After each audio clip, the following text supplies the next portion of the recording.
to see you and thank you. How much time do you have? I have the full hour. Perfect. All right. Yeah. We're not going to take a full hour. We'll probably take about 40 minutes. Okay. And obviously, depending on engagement we get and questions in the comments, which we're going to follow and track and answer if people have. If people want to be shy, that's fine too. If no one is in the room, no one's going to tell us, and that's fine. Yeah. What's good about these lives is they get recorded and streamed out as well as recorded, so that we can use them later and get some takeaways. I mean, that's to me one of the best uses of AI has been that it generates clips from these. Plus, it generates the transcript, so I don't have to take notes and figure out what we talked about. It's in the transcript, and then we can summarize it, that way as well. So, my name is Ariel Serber. This is Secure the Bag. I've been doing this as a show here on LinkedIn for years, which is crazy. And I met Chelsea Ransom Cooper at Nicole Casperson's FinTech is Femme event. I think it was.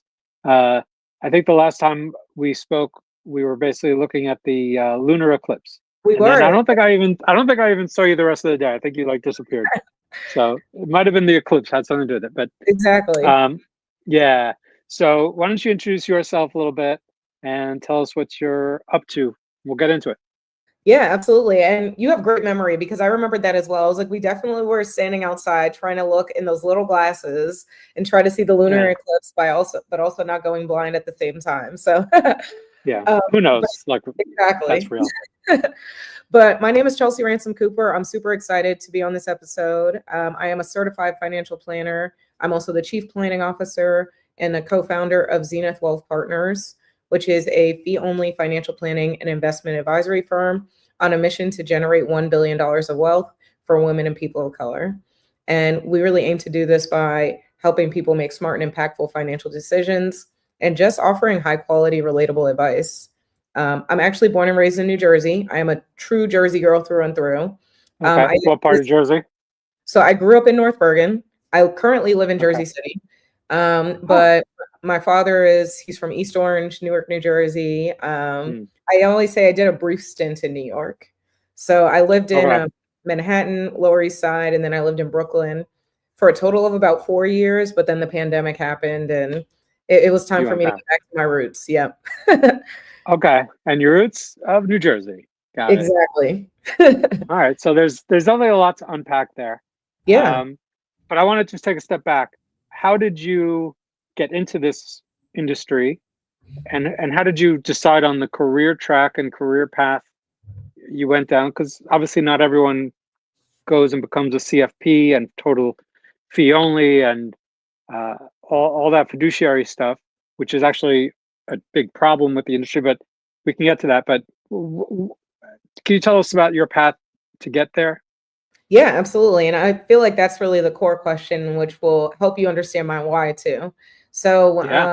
when I actually was growing up, I always was passionate about money. I always had an interest about money. So, actually, when I went to college, I studied sales and marketing because I thought, that side of the money was something interesting. Over time, I realized I really, really loved finance.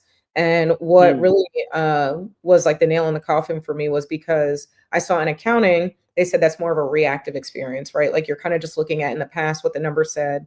But with finance, you have that opportunity to be proactive, to strategize, and to help people or businesses make smart decisions. So that was really my initial. That's how I was initiated and taught about finance in school specifically. Yeah. But then I was like, okay, I want to do this for my career. So I actually ended up connecting with a friend who was like, hey, there's a Northwestern Mutual. You should talk to them. And no shade, no Okay. shade to Northwestern Mutual at all. But what I learned was like that was more of a sales opportunity. It was more insurance based, and that wasn't really what I wanted to do. I really wanted to provide advice. So then, Ariel, at that point, I was like, okay, maybe there just isn't a space like that in this industry. So I ended up working in Big Four accounting, doing audit and Okay. advisory work. And great experience, but that was not my space. Basically, Sure. everything I just told you I didn't want to do is what I kind of ended up doing. So I ended up meeting a friend of mine who was like, hey, you should meet my friend Brian Murray. He actually works at Lincoln Financial, and he does he's a CFP and he does financial planning. I think that's what you're looking for. So Mm, Brian was a great resource. He educated me about, what are some of the options in financial planning. And he was like, Chelsea, this is a broad space. So you could go to an insurance company, you could go to a broker dealer, you could go to a yep. wirehouse, you could go to a bank, or you could go to an independent company. But regardless, at the Mm, end of the day, the most important thing is understanding how do you want to serve clients, and then finding a firm that aligns with how you want to serve clients. yeah. Um, And I would add finding out and figuring out who you want to serve and yes. who you serve best. So, so so then what happened next, and how did you decide to go independent? Yeah, so then the next phase was more around. So I went to the Financial Planning Association, and then I actually met with another advisor named Doug Bonaparte. And he was the one Okay. who really taught me about specifically the fee only or fee based space, because Yeah. I that I really wanted to serve people who maybe didn't necessarily have access to a financial advisor, but they wanted to make smart decisions. So that's where he really educated me on that space. And that's when I realized I was like, okay, the independent or fee based or fee only space is where I want to be. But what I Okay. realized is like my family background, I didn't come from, significant wealth. And I felt like to truly be an excellent advisor, I needed to learn, how wealthy people were able to build, sustain, and distribute wealth so that I could be an effective advisor. So I ended up going to a high net worth wealth management firm. They were based in Okay. San Francisco. They had a satellite office in New York, and I helped them with financial planning and investment advice, specifically for people I would say who were within maybe like 5 years towards retirement or already Okay. retired. Got it. And then from there, so then I was there for about 4.5 years, and really spent a lot of time working with that clientele. So helping them understand, retirement distributions, tax strategies, insurance, and just understanding what retirement could look like for them, and understanding Hmm. the possibilities and the options with the assets that they had. And that's when I really got excited by the business, because I was like, this is the fun part, right? Like how the money, the finances can really help you make decisions, but also can change your life and potentially help you achieve your goals as long as you have a proper thought partner with you. But back to the original comment that you made before, I didn't Mm, necessarily feel like I was working with the people who inspired me to be an advisor in the first place, right? Although these clients right. were excellent people, they were averaging between, I would say, 1 to 10 million of investable assets. Um, that wasn't necessarily the people that really excited me to be in this business in the first place. Yeah. Um, and what you'll notice also is a lot of times there are minimums or restrictions to who you work with, which is why a lot of advisors kind of Hmm. focus on this specific area. Yeah. And I think the pandemic came around, and that was an opportunity for me to reflect on who did I really want to work with, who did I want to partner with, and I realized although those clients were great, they weren't my North Star, and they weren't where I wanted to go. So that's really what led me to even consider, going out on my own or partnering with somebody to create a Yeah. firm. Okay. No, so that's amazing. Um, so now you have been this. First of all, this is the 5 year anniversary. This is the actual 5 year It anniversary. I can't believe is. October 1st. I guess yeah. That's like peak pandemic. Yeah, October of 2020. That probably wasn't the easiest time to be starting a business, getting into it, figuring it all out, partnership agreements. I don't yeah. know if you were hiring people at the time or not, or Oh what no, that kind of transition is. But I'm a big believer that as financial professionals, our biggest uh, goal and sort of calling is to help people through these transitions. yeah, So whether it's starting a business, selling a business, retiring, um, buying a house, selling a house, whatever it might be, it's sort of those conversations along the way. And so it's really not about selling a product, it's kind of right. just more being there for them. So, how does that work in a fee way? Do you charge like a retainer? Is it like an annual just retainer just to be there? Or is it project based, hourly based?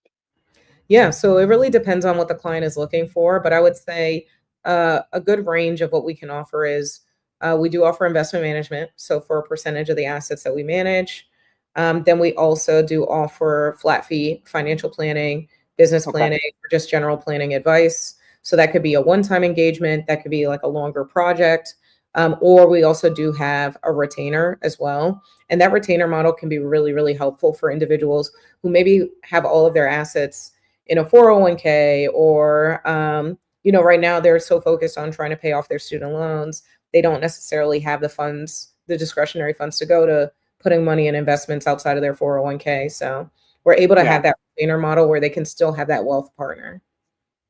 So you mentioned the goal or the mission is to build, I guess, $1 billion book of business. Is that accurate? Or is that not how you judge it, because you're not necessarily managing all of their assets. You're just sort of charging them a fee to help manage it in whatever way it makes sense. So can you explain more what you mean by your mission statement, if you can get into that? Yeah, absolutely. So in this industry, typically a lot of people will talk about, how much do they have in assets under management or assets under advisement, right? And Right. I would say a common goal is 1 billion, which I would argue like that is still an appropriate goal. But how we define success is really talking about $1 billion of wealth generated. And how we track wealth Okay. generated is we actually look at our clients' balance sheets or their net worth statement at the beginning when they start with us. And then we look at it on an annual basis afterwards to make sure that our advice is actually pushing them in the right direction.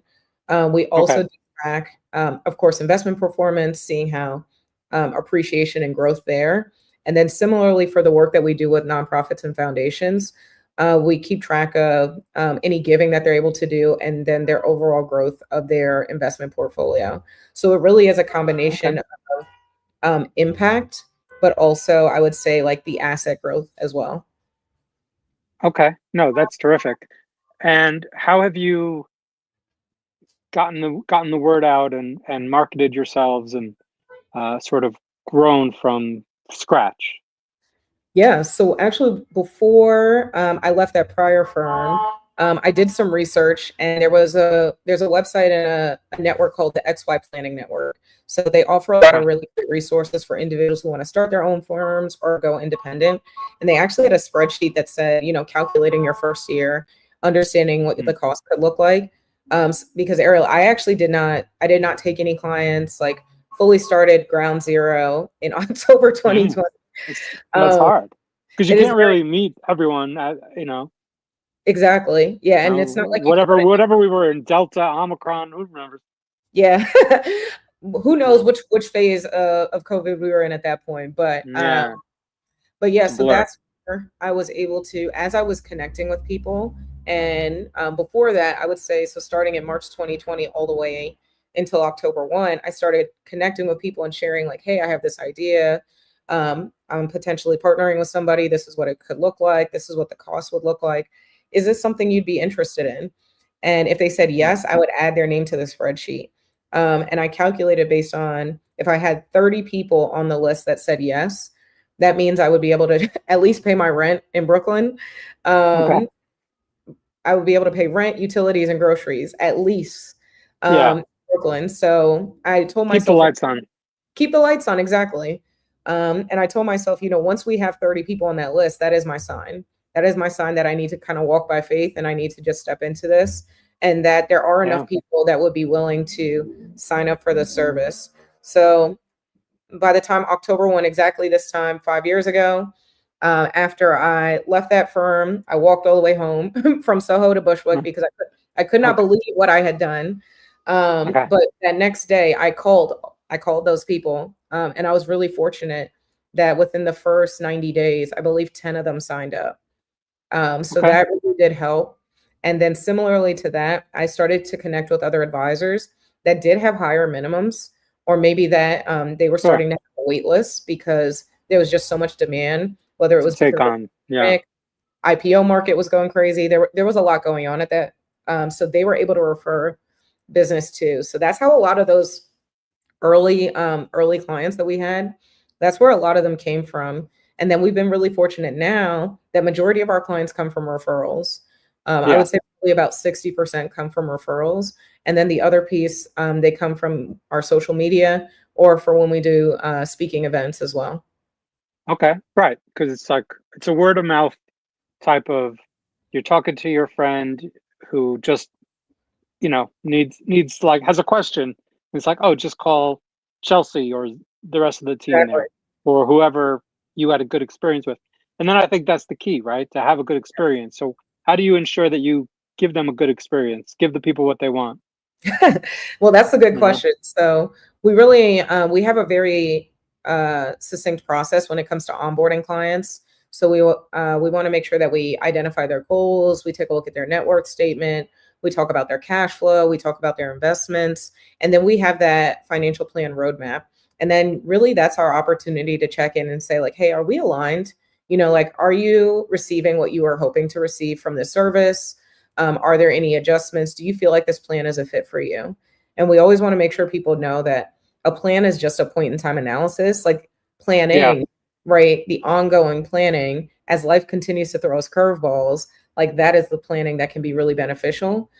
So that's how we can make sure that the process is going well. But we always ask our clients to provide reviews for us too of our work. We have an anonymous survey that they can do at the Sure. end, at the middle or the end of the experience. And then we do also receive Google reviews as well. So we've been really Okay. fortunate. That's great. So you get that feedback and it Yeah, helps you just be better. So exactly. when clients come to you, or you go to them and you start talking to them, what are you finding they're either struggling with or trying to figure out? Like, what's the most common type of uh, just challenge and roadblock in their way? And sometimes it's a mental, and sometimes it's something that's really hard to overcome. Yes. So I would say the first one is and we talk about the types of clients that we work with. And we have a broad range, but I'd say the majority kind of fall in these three categories, which are women tech executives, women founders, and women leaders, Okay. whether it's in nonprofits or social impact.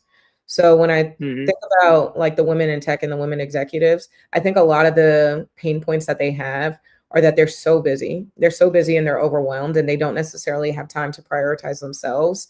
And these are the things that they know they should be doing, but they need the support and the accountability to make sure that, Okay. they're completing their estate documents, that they're doing that rollover of their 401k that they've been trying to do for a year, or that they have a proper tax strategy.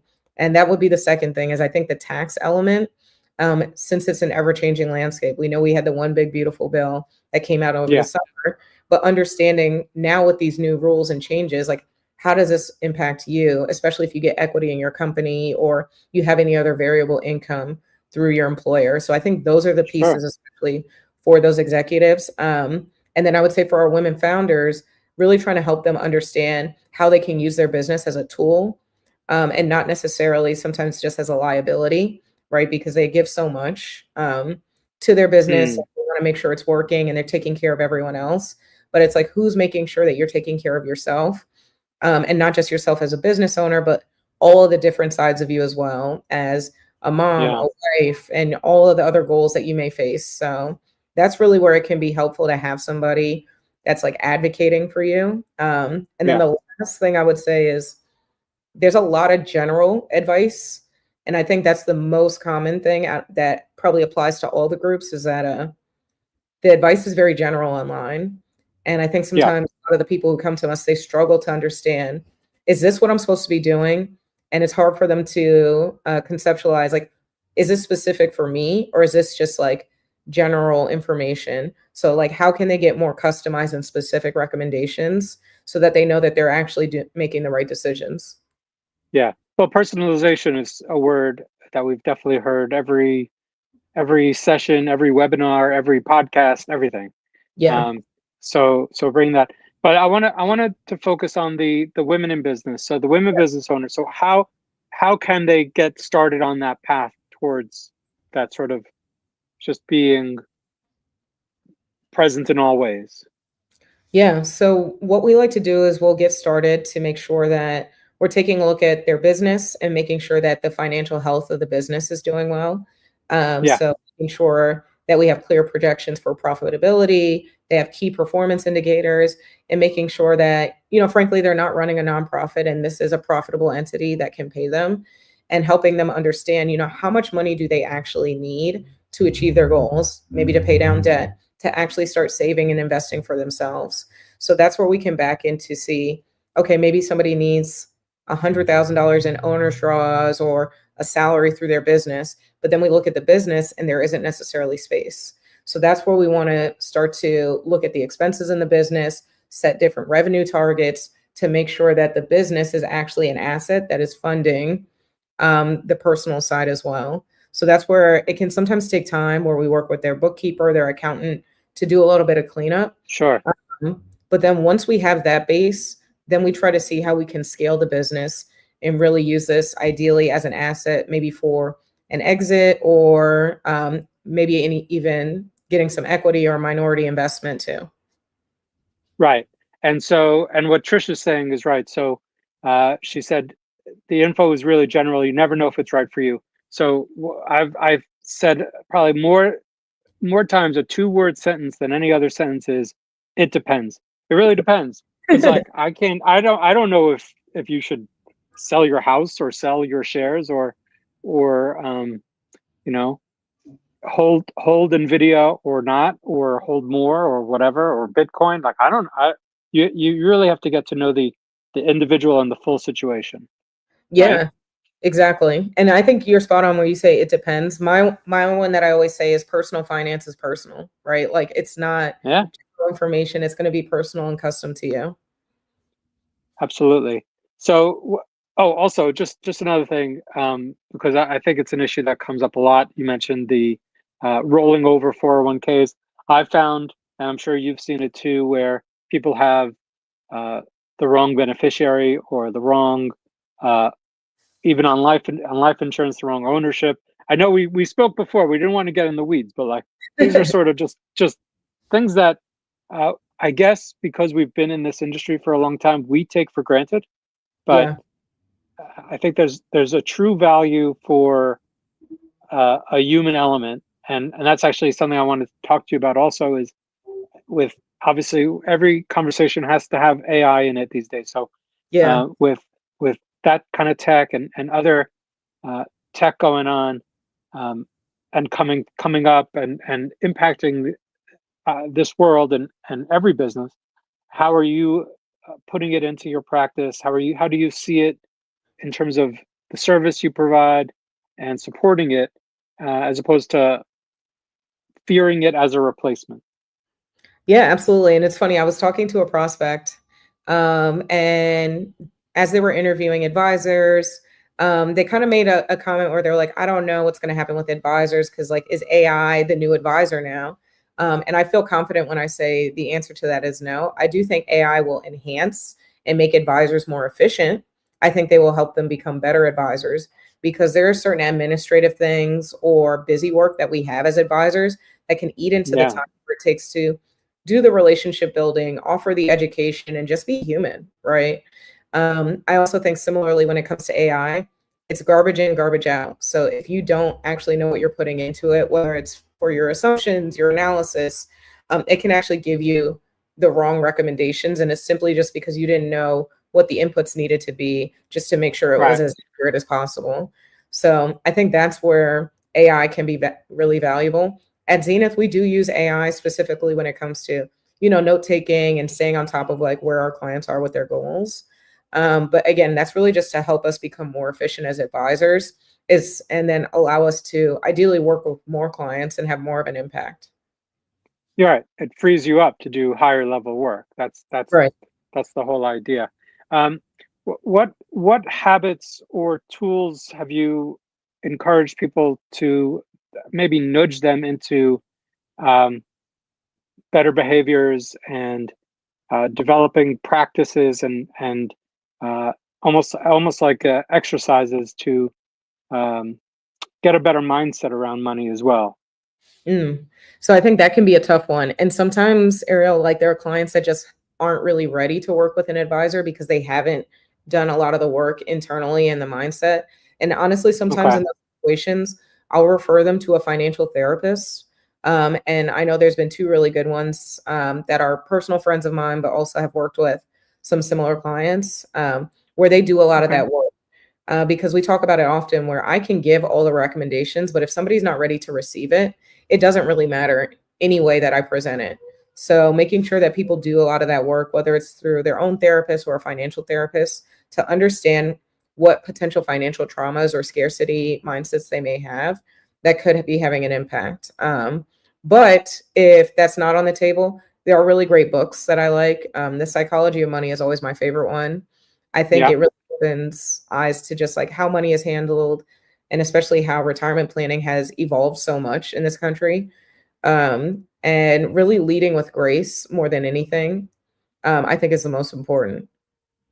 Yeah. I first of all, I second that recommendation. I actually just started. Nick Majuli is another writer. He wrote Yeah, a book called The Wealth Ladder. So I just started that. Actually, you mentioned Doug Bonaparte. I think he and his wife are publishing a book yeah, within weeks. And actually, I'm trying to schedule with him one of these. Um, so, and to talk about it and all that. So yeah. I'm on the lookout for that. And there's a lot of other recommendations and good content out there. But actually, one thing I was thinking before about the AI stuff is how Mhm. often have you put something in, and especially if it's your area of knowledge and expertise, you see something that's wrong. So I would caution anyone that's at this point trying to use it as their own ad, advisor. I mean, sounding board is good, but I Right. think you still need someone that like actually knows and has their own skin in the game if it's their business or their practice. Um, Actually, I wanted to talk to you about because you mentioned your. It sounds like you're sort of a double role. You work with individual clients, but you're also the chief planning officer. Is that right of the Yes. firm? So Yes. how does that kind of reconcile and pull you in different directions, and how do you balance it It pulls me in if too you many balance it? Yeah. directions. I think I'm still in the process of trying to learn to manage it. But really, I would say working with, we have some amazing advisors here at Zenith. And I think my favorite thing about them is like we all are aligned with our mission, but also I think transparently, like this industry specifically for people of color and women can be very lonely, right? Like 2% Yeah. are black, less than, I think the last time I checked, it was like 21 or 22% are women. So and then if we go to women of color, I'm sure it's 0.5%, but I digress. So when Okay. you all these percentages, like it's very, very low. And it's hard Yeah. for people who look like me to stay in this business without the support.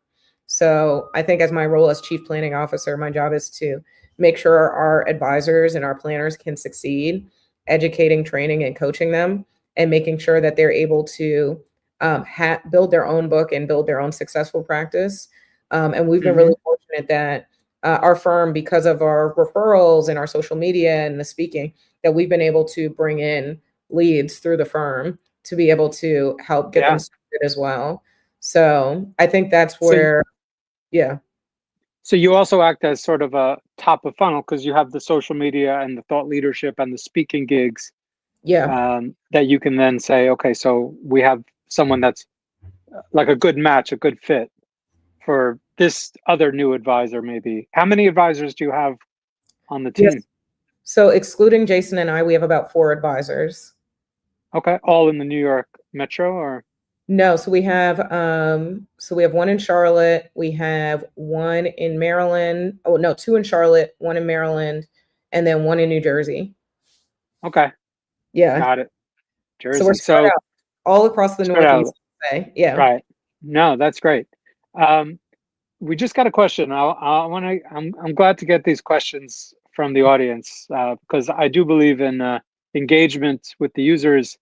Ashton Young, CPFA, which I don't know, is that a joint CPA and CFA or C? I don't know.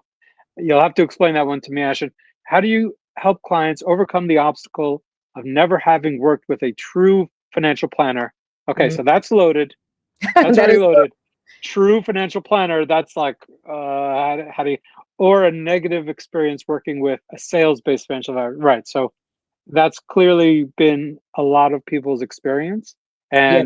And we can talk for hours about that because, again, it's incentives drive outcomes, right? Yeah.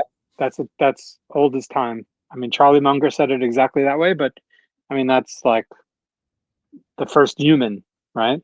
Yeah. Um, so but that's a loaded question, Ashton. Thank you, appreciate it. Yeah, Ashton, I appreciate you for asking that. And I think that's for a lot of clients. And I would say a lot of our older clients kind of go through that same positioning where we have to reframe it, especially if we are charging them for financial planning. They may also have questions, well, like, what am I getting out of this? Right. Because, typically, like if you sell a product, like an annuity or insurance, like you're getting a product for it or something else.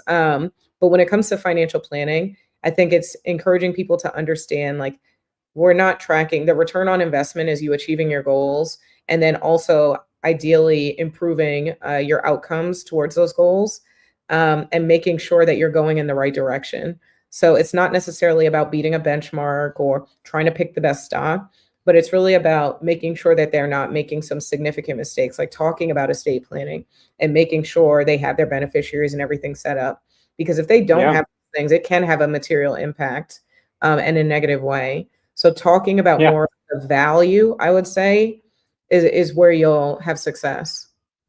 And often the money is not about the money. It's about, it's not just like a loss of, like, okay, so yeah, so we didn't have everything set up, so it costs some extra taxes. Like, that sucks. But Yeah, you can never bring back a relationship that's broken, and you can right. never fix things that cut so deep it just breaks up a family, which Mm. unfortunately happens. So that's sort of the pain that you try to avoid by doing some planning. The challenge, as far as I'm sure everyone out there that's in this field, or really any field that's sort of a little less like direct, like, here's money for a car, I drive away with a car. Yeah. You get a product. Here it's that something that'll happen hopefully 50 years in the future, and we Mhm. just don't know what the future is because there's so much uncertainty. So how do you get the things that are important to become also urgent? Right. Yeah, and I think that's the challenging thing, especially for younger clients. So our average client age is 39. But we're Yeah, working that's very young in this business, I'm sure. very young. Yeah. So talking about estate planning and saying, hey, there's going to be a point where these things will happen. It's hard to conceptualize, why is this important to do right now? I'm young and I'm in good Yeah, health. But it's really making sure we're doing risk management, I think, is more than anything. And then as part of our like annual review, we look at where we are towards those goals, right? The same way you would probably have a year-end review at work just to say, like, hey, how did I do this year? Like, are we right. making progress towards paying off that debt? Did we implement some new tax strategies? Did we make sure we maxed out that backdoor Roth IRA, that 401k? And it's really being that thought partner to make sure those things get done so that they can go in the right direction. Yeah. And you've also shared about uh, financial literacy and financial empowerment starting at a young age, which I think, because what we've talked about is, people get to this stage and they've gone through school, they probably have, or there's a good chance they have a lot of student loans, which is obviously a weight on them for a very long time. But they never had a rubric for how to make these decisions. And so they're just doing what they were expected to do and become a doctor or a lawyer. And now they have all this debt, or they went into business and have to figure out all the things and payroll and benefits and recruiting people and, like, oh yeah, what's an exit plan? Like, I don't know. So Yeah. how can the either individuals in the industry, outside the industry, start thinking of ways to impart this kind of stuff and better decision making all the way from an early age?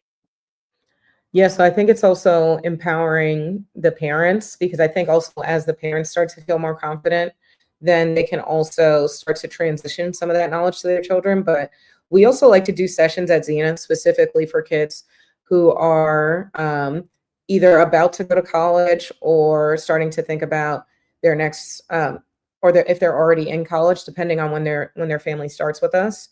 And then we do an Yeah. annual check-in with them.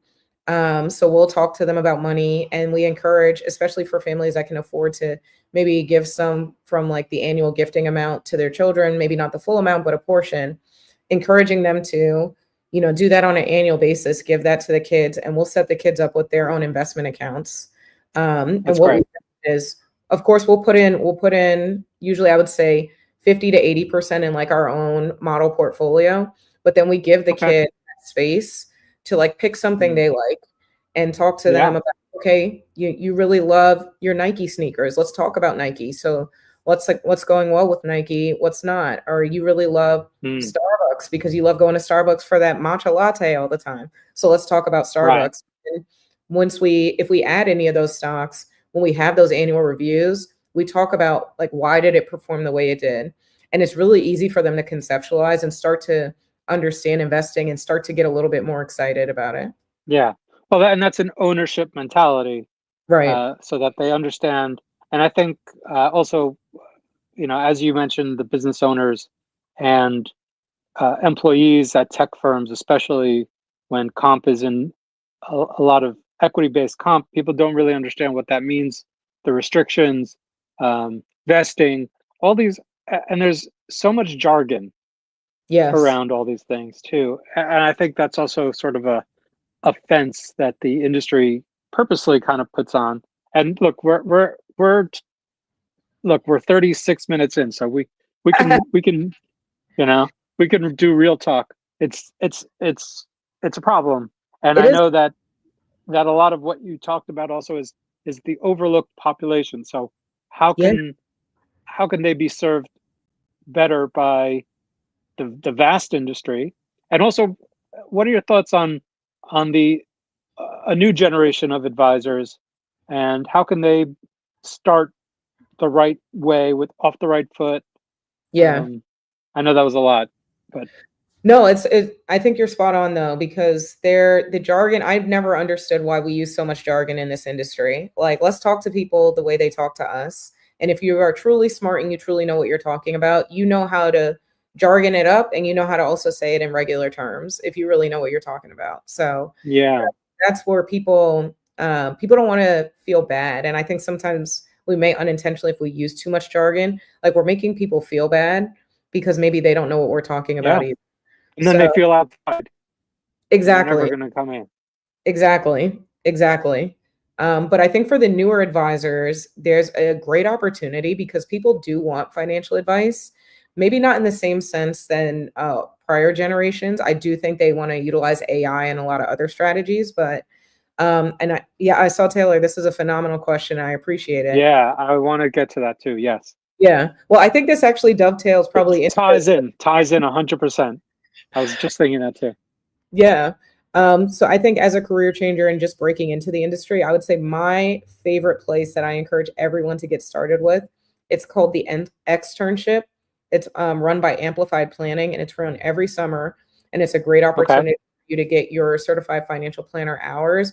But what they do is they offer you, they teach you about the different segments and then they bring in a different certified financial planner that has an expertise in specific areas, whether it's equity compensation, tax strategies, okay, where they teach for a week and then you're able to ask some questions and go through some cases. And then by the end of the summer, you really have a good idea of what it feels like to be a certified financial planner. And it's a great way to get the hours as well. But then on top of that, I would say if you're looking for a space, whether it's at a wirehouse broker dealer, I think you have to go through the same experience that I went through. I would challenge you to go to your local financial planning association and try to meet somebody in all those hmm, different branches so you can talk to them and understand what does a typical day look like? What are the experiences? What does compensation look like, right? yeah, And that can also help you make a decision to understand what type of firm or company makes the most sense to you. The same with personal finance is personal. Where you want to go really just depends on who you want to serve and how you want to serve. And then I think once you figure out how you want to serve, then really doubling down and starting to connect with firms in your area that do exactly that work. And whether it's trying to yeah, find internships, whether it's on like in the summer or nights and weekends, or even full yeah. time opportunities. And also, I would add, follow people like us. Exactly. We're here. We're here. We're sharing our content. We're sharing our thoughts. Also, please, Chelsea, if you can later, or if someone else is watching or listening and knows all the details, if you can add a link on that, so people can see it Oh yeah, going forward. yeah. Taylor's But last summer, so that's perfect. great. So that's great. So actually, you mentioned compensation, and I think that's so important because when we were talking before about the fees and the fiduciary and the who works with whom and all that good stuff, I think as long as people are disclosing how they get compensated up front, Yeah. to me, because when I was at AXA Advisors, that was actually part of the spiel right up front. It was, here's how we get paid. We get paid if we place a product, or if we give advice, or if we manage assets, etc. And then, of course, it was the hokey. We also get paid by the introductions that you make. I mean, listen, I said that so many times, and like it works. Like this stuff works. Yeah. Somehow it works. So, and I think that speaks to just being part of a process, having a plan and following it, having a script and following it. The money scripts are there. Yeah. That's what people just just, it needs to be done. Like that's the honest truth. I do want to take a minute about personal brand, because I think you've been building it here, as have I, which is why we have connected. How has that impacted the business? I know you said it helps with speaking engagements and obviously getting invited to things. New followers hopefully become top of the funnel, and Yeah. potentially clients or partners. So can you speak to that a little bit? Yeah, absolutely. And I started to do speaking back in 2020. And I would offer it to even like small groups of friends, just to like organize groups around personal finance, or tell them, hey, you can get a few friends together. And Ariel, I was doing these conversations because I was trying to get my name out there. But I think I Sure. spoke for the whole first year. So like all those first 12 months, I did not get a single client. I was posting and nothing worked. So, and it wasn't necessarily that it wasn't working, but it takes time. It takes consistency to really build a brand and really build attraction, especially if you're starting from zero. So because I didn't have any clients, because I was still relatively like I was like at the 5-year mark in the business. I had to build like that brand reputation and that credibility. So it really was the consistency.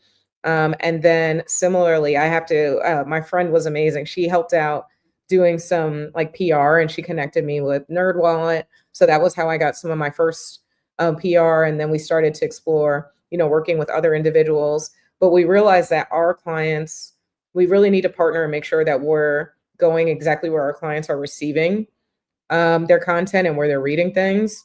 So Sure. really LinkedIn has been the space, especially because we work with a lot of those executives who are on LinkedIn, they're attending conferences, they're posting on it. So LinkedIn has been a great resource, where like Instagram has actually been a little bit better, I would say, for maybe for some of our business owners who are scrolling during the day, and they're like, okay, I kind of need a break.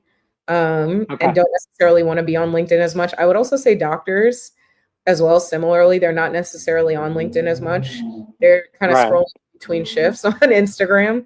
So that's been beneficial there too. But it's been consistency. Like I have posted things that I don't like, but I know that I need to get my post out for the week, and I can't have a break. So it's really about being consistent and making sure the message is strong, because if you have a good message, people need to hear it, no matter how it comes out.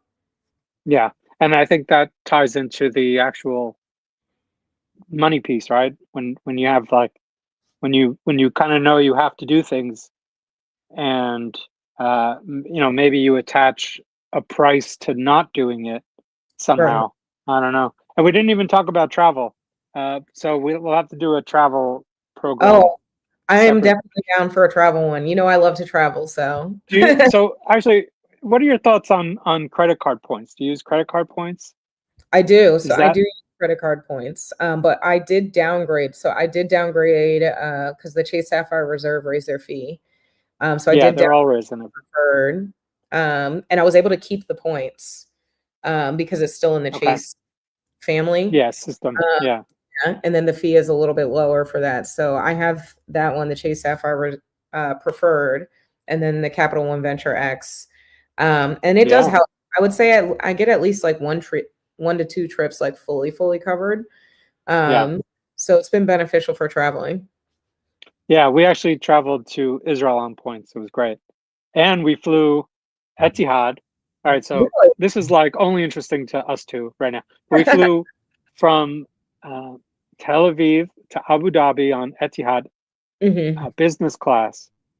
Okay. And then business class from Abu Dhabi to London. It was Hmm. like next level, 70,000 points. That's not bad. That's not, that's, believe Yeah. me, it was very complicated, but it was kind of worth it. And it was amazing. Yeah. Anyway, um, but I want to talk about events because Hmm. we met at an event, obviously. And, I think even if you just meet someone for a few minutes, even if you didn't plan to meet them or don't know who's going to be at an event, you can strike a conversation and develop a relationship pretty quickly. Yeah. So, do you have any advice on that? Especially maybe for our younger professionals or business owners who may dread going to events. Yeah. So I think when it comes to events, just being really thoughtful and intentional, know what you're going in there for. Like if you're just going in there to like meet people and learn new ideas, that's completely fine. But try to make sure you connect with people that you don't know. If you can get the list in advance, now we can actually build a strategy though. So at Yeah. Zenith, we do host events typically about 3 a year. And usually when we have Nice. the list, I always, and especially if we partner with other people, so I'll get the list. I always add every single person on LinkedIn, like, and send them a message and say, like, hey, I'm super excited to meet you. Like, if you Yeah. ever have issues like getting to the venue, please let me know. But then as I'm looking at the list as well, I'm picking like my 3 to 5 like core people that I know I want to make sure I have a conversation with, Yeah. because I want to learn something. I think there's great thought partnership, or whatever the case is, like just being very intentional about where you're going to events. But I would say every single time I've connected with those people, but I feel like there's two other people that are never on my list that completely blow my mind. And I'm like, oh my goodness, like Yeah. you're amazing. And this was a great conversation too. So I say all Yeah. that to say, like, stay open as well, because you may meet some new people that could completely change your perspective. But a lot of those events, like that's how I spoke at the Sisters in Sales, which was a women in tech sales conference about 2 weeks ago. Was I Yeah. met Was that to Lisa? No, that was a Chantel George's event, but Okay. she I met her at an event that we hosted in Martha's Vineyard to educate Sure. women on how to get on corporate boards. So it was like all those Oh, connections okay. then Yeah. turned Well, it's just curating serendipity, right. That's what I call it. That would actually, if I had a book, I think that's what I would call it. But I think that's a good um, that's a one. good one, right? Yeah. What can this community help you out with? Like, what are you looking for in terms of opportunities or support or challenge you're having? Yeah, I think for growth, right, making sure that we're able to consistently hear about us. Somebody that we worked with a little while ago, she said, you don't want to be the best kept secret, right? Like it's time, you don't want to be a secret anymore. It's time for the world and everyone to know about the Yeah. work you guys are doing. So I think that's been very motivational to me, is to stop being the best kept secret as a firm, as a team, as our mission, so that a lot of more people can understand the work that we're doing so that we can have a bigger impact. Yeah, and that's why we're doing this right now. Yeah. So that works well. Um, if there was a person from history to maybe talk to about these things, or maybe Ooh. for advice or guidance, or even just to, get interesting perspective, who would you like to have a conversation with? It could be from history or from now. Who would I want to speak to? That's a good one. I'm trying to think of a business owner that I would probably want to speak to. Um, I feel like from history, it's always going to be Madam C.J. Walker. I think what she built was incredible, and especially in the time that she built it, it was it's just incredible to see a Black woman build such a successful business, even with all Yeah. of the social and political challenges that she faced. But Can you speak more on what she did? yeah, so Madam C.J. Walker specifically, she created a Black-owned hair care company, and Okay. then she was the first Black woman millionaire in the U.S. because she built this company. So thank you, Yeah. Trish. So Yeah, that was and I think, I know I should have let you keep going, but I just think it speaks to the importance of equity and ownership. And I don't think exactly, that's really stressed enough. yeah. I agree. And I think equity and ownership in our lives, just internally, like understanding we are owners of our lifestyle, but also making sure that like we own our future and we own what we're capable of. I do think that, yeah, I'm trying to think of who would it be. No, that's Um, a good one. time. Yeah. I'll have to I thought follow. that was the woman who started the first black-owned bank. I No, no, that's somebody else. You can't know remember who her it was? name I now. think I would probably want to talk to Melody Hobson from Ariel Investments. Okay. Um, she just everything that how she's partnered with John, and then just seeing how they've grown Ariel Investments, and now they've spun out, Ariel Alternatives and all these different spaces. Yeah, I like the name. Yeah, I bet you do. And I don't know if I told you this, but your name is my middle name. I'm Chelsea Ariel, Ah, spelled the exact there we same way. go. That's funny. Okay. Your parents are great. So, um, any just last minute, uh, thoughts or practical takeaways that people can walk away and sort of implement and think about? Yeah, I think the best advice that I've gotten in the past has always just been to try to stay out of your own way. Like commit to whatever goals you're setting and just know you don't need to have all the answers. Like trust yourself that you can figure it out. And I think that's a lot of what this business is. Like I don't think I know everything as a financial planner, but I trust myself and I know that I am solutions oriented and that I'll always make sure that I get the best outcome for our clients. So I think it's just having that faith and that trust in yourself. Amazing. Really amazing. A great place to leave it. Thank you so much, Chelsea. Really appreciate your time today and everyone for watching. Spread the word. Follow us. Follow Chelsea, obviously. And if you're not following me or Chelsea, like change that right now. And what I'm always looking for people to talk to on these lives that have a lot to add to the conversation. So I think today definitely did it. And so if anyone knows anyone else or thinks of anyone else, I would definitely have the Melody Hobson on or anyone else. Uh, If, if you can be get happy to Melody do it. on, that would be amazing. You gotta bring You me can back. twist my arm. Yeah. Amazing. All right. I was about to say have a good weekend because tomorrow is Yom Kippur, so today feels like a Friday. But it's not Friday, it's only Wednesday. So if you are celebrating, have a meaningful day and easy fast. And if you're not, enjoy Thursday. All right. I have to see you around town. Take Take care, care, everyone. everyone. Thank you. Thank you so much for joining.